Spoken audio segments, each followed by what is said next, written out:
comes from? Today, let's talk about this. Locally, we call it lokai, but its official name is the mangrove clam. They are very cheap, costing around 10 ringgit to 50 ringgit per kilogram.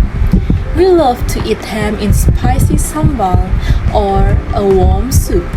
But how they get to our plates? These clams are caught using a simple method called intertidal bleeding. That just means people walk out onto the mud at low tides and pick them up by hand. Because people harvest them by hand and sell them nearby, it creates a very low carbon footprint. No big boats or heavy fuels are needed. However, we still have to be careful. If we take too many clams, we can hurt the mudflats and mangrove forests. Clams are important because they clean the water. If we take too many, the water quality gets worse. This is why we must harvest them gently by hand and avoid big machines that destroy nature. So, how can we help? We should buy clams from protected areas that are managed well. We should also protect the mangrove forest so clams always have a safe home. Eating sustainably means taking care of nature. Hi guys, I would like to introduce Chana strata, commonly known as the snakehead fish or ikan haruan. It is the most popular freshwater fish species found in Southeast Asia. Besides its delicious taste, snakehead fish is well known for its numerous healthy benefits. It has been widely used in traditional medicine for many years due to its high nutrition value and healing properties.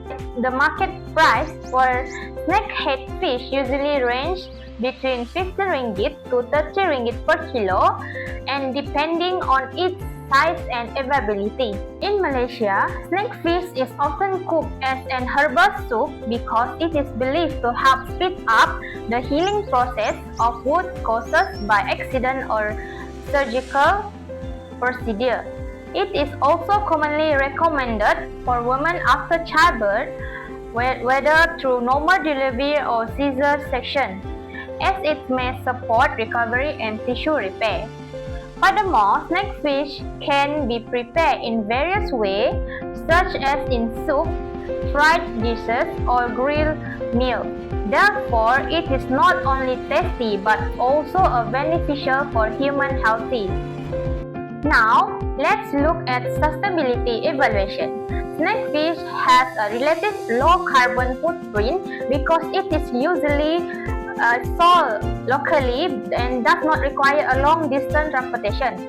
However, excessive fishing from river and wetlands can reduce wild snakehead population and disrupt freshwater ecosystems.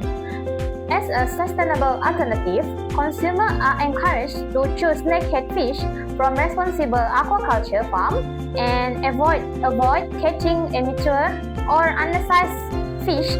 This practice helps ensure a long-term conservation of the species and maintain healthy aquatic ecosystem. I think that's all about ikan haruan. Assalamualaikum and good day everyone. Today I will be presenting about ketamipah, also known as mud crab. Its scientific name is Cilia olivacea. Ketamipah is commonly found in mangrove areas and it is an important seafood resource in Malaysia. It is usually caught using bait traps, crab nets, and hand picking methods. The market price is around 20 ringgit to 40 ringgit per kilogram, depending on its size and availability. There are many popular dishes made from ketamipah, such as sweet and sour crab, butter crab, and masak lemak cili api, which are enjoyed by many Malaysians. Next, I will discuss its sustainability evaluation. So first, in terms of carbon footprint, ketamipah has a relatively low carbon footprint. because it is often caught and sold locally, reducing transportation emissions. Second, regarding its impact on biodiversity and habitat, overharvesting can reduce crab populations and negatively affects mangrove ecosystems, which are important habitats for many marine species. Third, for catching method, traditional techniques such as trap and hand picking are considered more sustainable because they cause less damage to the environment and surrounding habitats. To ensure long-term sustainability, consumers and fishermen should choose crab from sustainable fisheries. Avoid catching small or egg-bearing crabs and use eco-friendly traps that can help protect other species and mangrove habitats. So for conclusions, ketam nipah is an important seafood resource that can remain sustainable if responsible fishing practices are followed. Hello everyone, I will be continuing our group presentation. Today, I'll be presenting about one of the most fascinating and widely enjoyed seafoods, the squid. We will explore its biology, how it is caught, its role in our cuisine, and importantly, its sustainability. The squid, known scientifically as STU1033, is a marine animal that has become a staple in many cultures. It's not only valued for its taste but also for its adaptability in cooking. Squids are fast-growing and reproduce quickly, which makes them naturally resilient to fishing pressure compared to many other species. Squids are caught using several methods. The most traditional and sustainable method is jigging, which uses bright lights at night to attract them and hooks to catch them. Other techniques include cast nets and trolling. However, trolling can be harmful as it often results in bycatch and damages the seabed ecosystem. Squid is incredibly versatile in the kitchen. Some popular dishes include crispy fried squid, the spicy Malaysian favorite sambal sotong, and sotong masak hitam, which uses squid ink for a rich, dark flavor. These recipes highlight how squid is deeply embedded in both local and global cuisines. Now let's talk about sustainability. Squid has a relatively low carbon footprint when caught by local fishermen using jigging, but when heavy trawlers are used, the footprint rises significantly. From a biodiversity perspective, squid populations are resilient, but large-scale trawling threatens other marine life and habits. Jigging, on the other hand, is target-specific and causes zero damage to the ocean floor. So, the key takeaway is this: the method of catching squid makes a huge difference in its environmental impact. To ensure squid remains a sustainable choice, we should prioritize squid caught via jigging or traditional coastal methods. Avoiding juvenile squid is also important as it allows population to mature and reproduce.